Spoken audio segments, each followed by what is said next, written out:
was this one back. This is, let's see, which number did we say it was going to be? Number 15 on page 594. And this is a good one to talk about.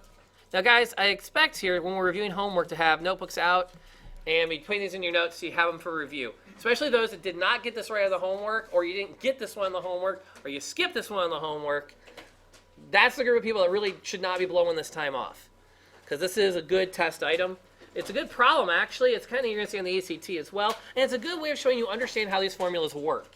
So you're not just relying on can you prep for the test or not. What they did was they gave us a right trapezoid.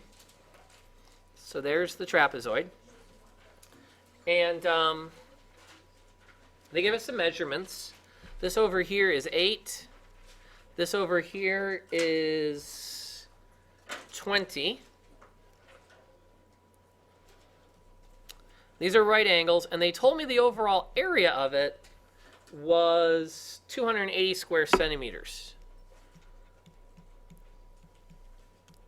Question then was, what's the height? That's a 20. Let me clean that up.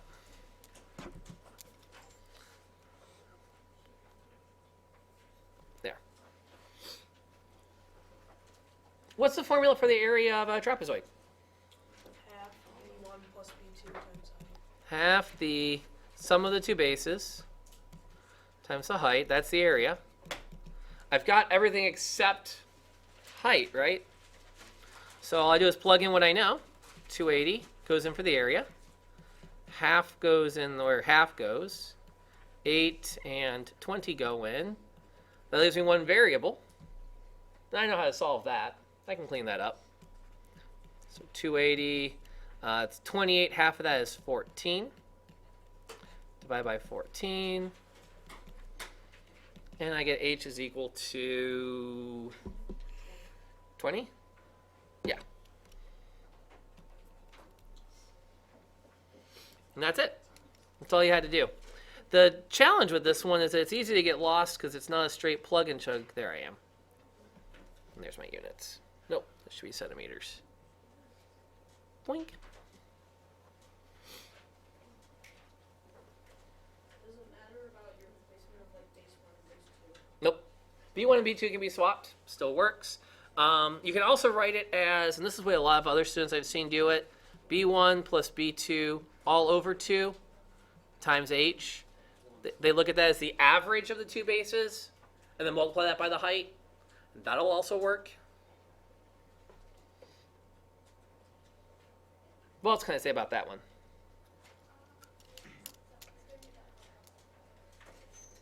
That one's okay? All right. The other problems, I'm going to kind of keep rolling here. That was short. Regular polygons. So number 26, and this is on page 604. I'll slow down a little bit for this one. It gave me the apothem, inches, and then it said, what's the area? Now, we know it's a regular. So we've got the same kind of concept going on.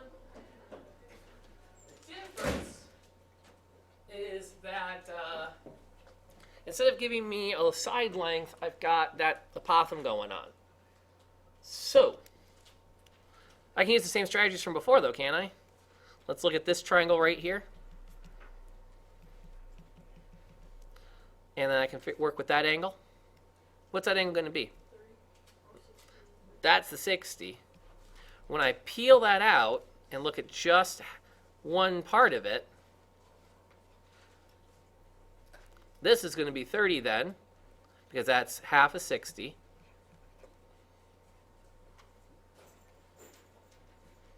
The apothem I now know is 14. I just don't know this side down here. As far as trig goes, which side is that? That's going to be down here. So what trig function fits? Tangent.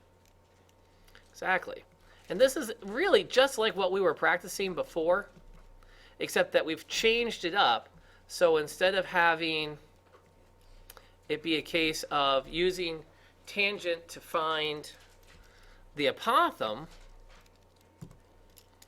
I've got the apothem. I just need to find what that other base is. Let's see, tangent of 30 degrees. Still use my trig table for these. They work just as well. 0.577. What does that say? Tangent 30 degrees equals what? Opposite over 14. So 0.577 equals that opposite side over 14. Put that over 1, and therefore that opposite side must be, it's going to be multiplying it, doesn't it? So I do 0.577 times 14. Get an answer of 8 and a little more. So we'll call it, to keep the math easy, 8.1. So that's this length here. So how long is one whole side on my hexagon? 16.2. 16.2. Where'd that come from? Because half of that is the 8.1 that you figured out for the.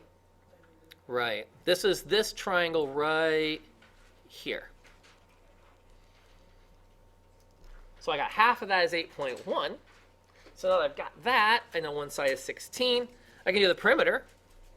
The perimeter is going to be 16.2 times 6. So the perimeter is going to be 97. And therefore the area, half apothem times perimeter. So multiply that, and I get my final answer that I wrote down before of really close to 679 square meters. Square inches. Didn't that problem only ask for the perimeter though, or did it ask for both? It said find the area of the regular polygon. Now, and the thing about that is, in order to get the area, I did have to find the perimeter. And once I got the perimeter, it's not that hard to knock out the area. The trick to all of these guys is actually taking time to memorize the area of a regular polygon is 1/2 apothem times perimeter. Get that, and they're pretty much a breeze. And don't forget how to work that tangent stuff in. That's another big part of it.